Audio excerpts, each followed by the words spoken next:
میں ہوں آپ کی میزبان مونا خان، آپ کے شو ریئل پاکستانی کے ساتھ. جی ناظرین، آج کے ہمارے ریئل پاکستانی انٹرنیشنل مارکیٹنگ کے ایکسپرٹ ہیں. And to be very honest, اگر میں یہ کہوں کہ پاکستان کے کچھ گنے چنوں میں ان کا نام لیا جاتا ہے جنہوں نے انٹرنیشنل مارکیٹنگ میں پی ایچ ڈی کی ہوئی ہے.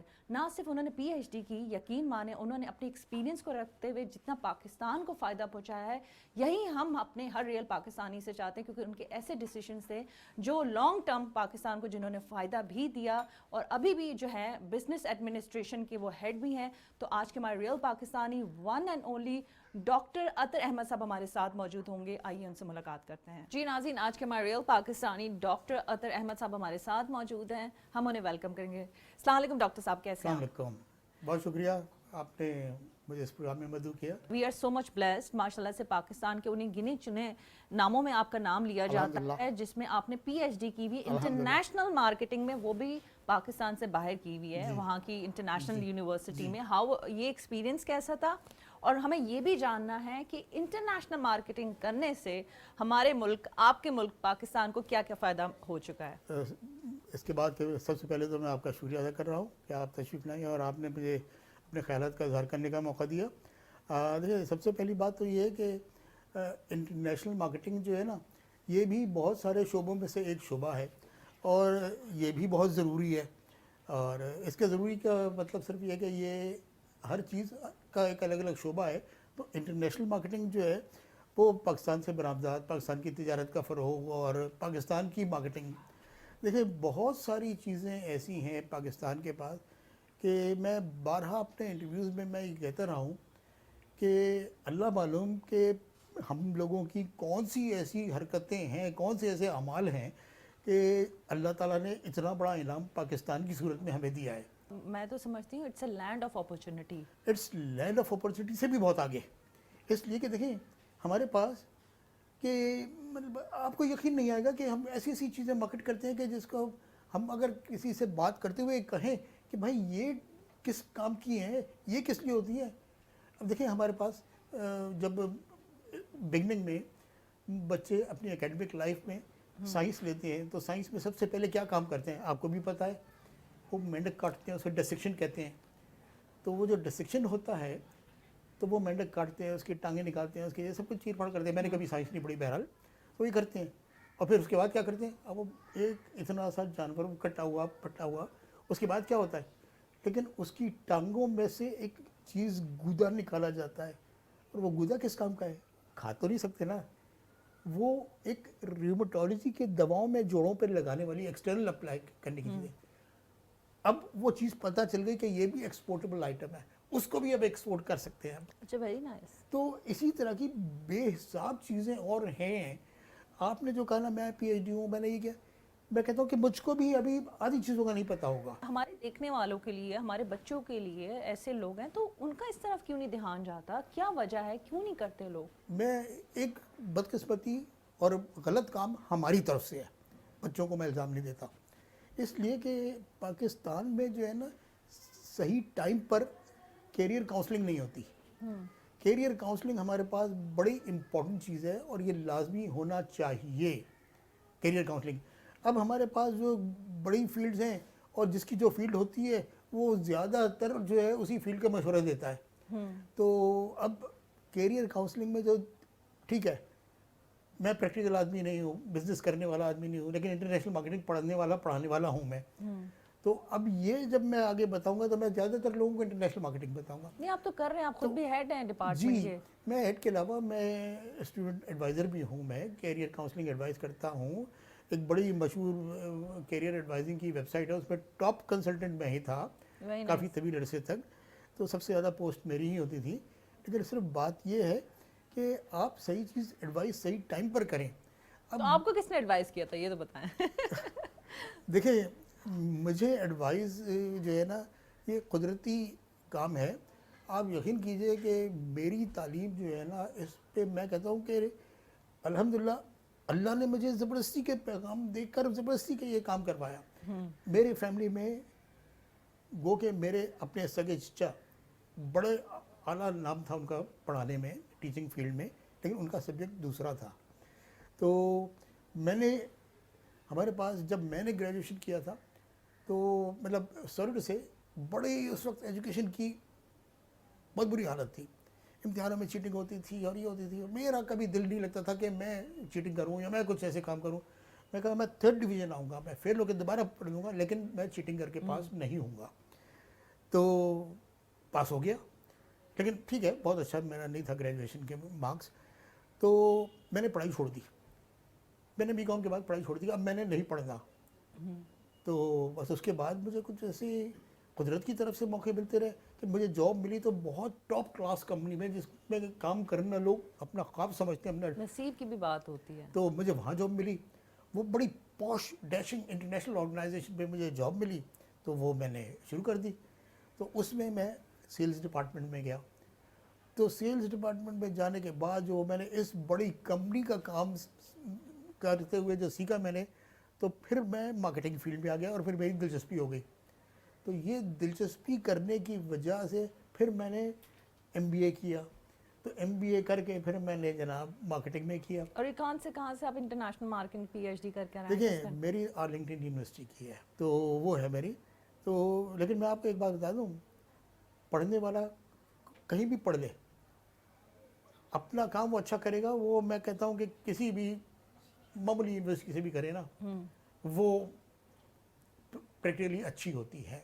میں آپ سے اتفاق کروں گی ڈاکٹر صاحب, لیکن آپ کی جو اپنا ایکسپیرینس رکھتے تھے, جو آپ کا ایکسپوجر تھا, اس سے نہ صرف آپ نے چلیں کمپنیز کو تو جو بھی فائدہ ہوا, لیکن آپ نے ملکی سطح پہ نیشنل لیول پہ پاکستان کو بہت فائدہ دیا. میں یہاں پہ جو ہے جس طرح سے ہم بات کرتے ہیں شپ بریکنگ کی بات کرتے ہیں, جی بالکل ایگزیکٹلی وہ, اور پھر ملیشیا کے ساتھ جو آپ نے ٹریڈ کی تھی, اسٹارٹ کی تھی, وہ ہم اپنے ناظرین کے ساتھ ضرور چاہیں گے کہ آپ شیئر کریں کس طرح سے کی تھی. کیونکہ ہم ہمیشہ, کیونکہ نو ڈاؤٹ اپنے ڈپارٹمنٹ کے ساتھ, بہت سے ڈپارٹمنٹ کے ساتھ ہمیں چیلنجز کا سامنا ہوتا ہے, لیکن جو کرنے والے ہوتے ہیں نا اپنے ملک کے لیے, وہ کر جاتے ہیں.